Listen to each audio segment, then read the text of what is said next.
What kind of economy model does Cuba wants to follow? Through engagement, we have a better chance of bringing about change than we would have otherwise. So when you hear the President of the United States say that the most effective way to change Cuba is to open up to Cuba, is that a threat? No, we can say otherwise, that the best way that to achieve this kind of new relationship is that we both open up. So if the lifting of the embargo happens, and the President has asked Congress to do that, Yes. what is priority number one for Cuba as far as goods and services? We need investment in Cuba. Is Cuba going to be the new China? China is a huge country with billions of people. And we are a small island in the Caribbean, so we can never make that comparison. We are looking at other models. For example, we have been studying what a small country like Singapore has been doing. But in summary, it's going to be a Cuban model. And does that Cuban model remain at the core socialist? And of course, in the United States, what we always hear is that we should open up travel because the more Americans that go there, the more Cubans will be influenced, the better chance of change in Cuba. Are you concerned about that? I don't think that because, you know, in Cuba we have a strong culture.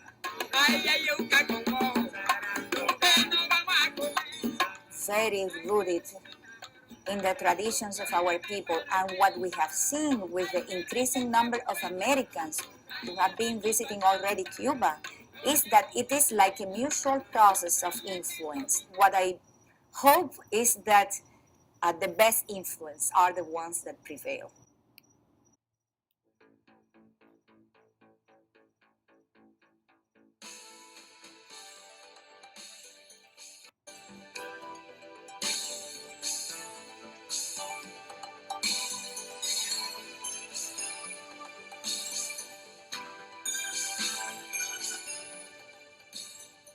One actually cannot get away with borrowing and borrowing and borrowing, and hence the need for prudent government spending in all its aspects.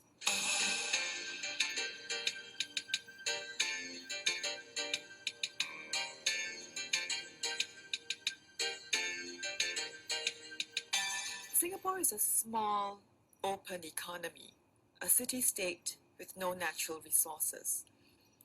So I think that first and foremost, it is a Well, Cuba has natural resources, so I think that's an advantage for Cuba.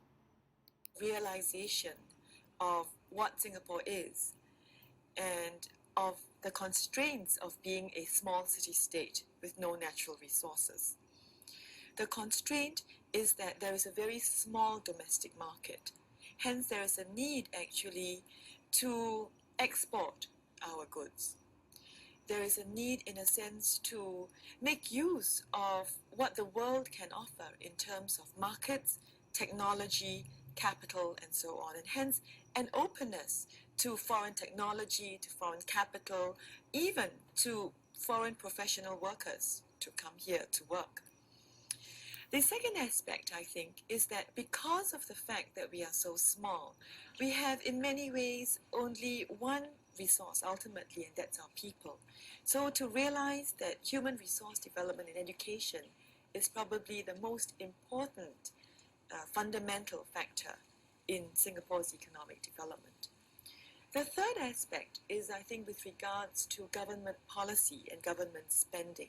And that is the fact that one actually cannot get away with borrowing and borrowing and borrowing, and hence the need for prudent government spending in all its aspects. So I would say that these would be the three fundamental factors accounting for Singapore's economic success. Today, it's the most densely populated state in the world. In 1819, when the British set up a trading post on the island, they found a settlement of 150 here, and wild animals roaming its jungles and marshes.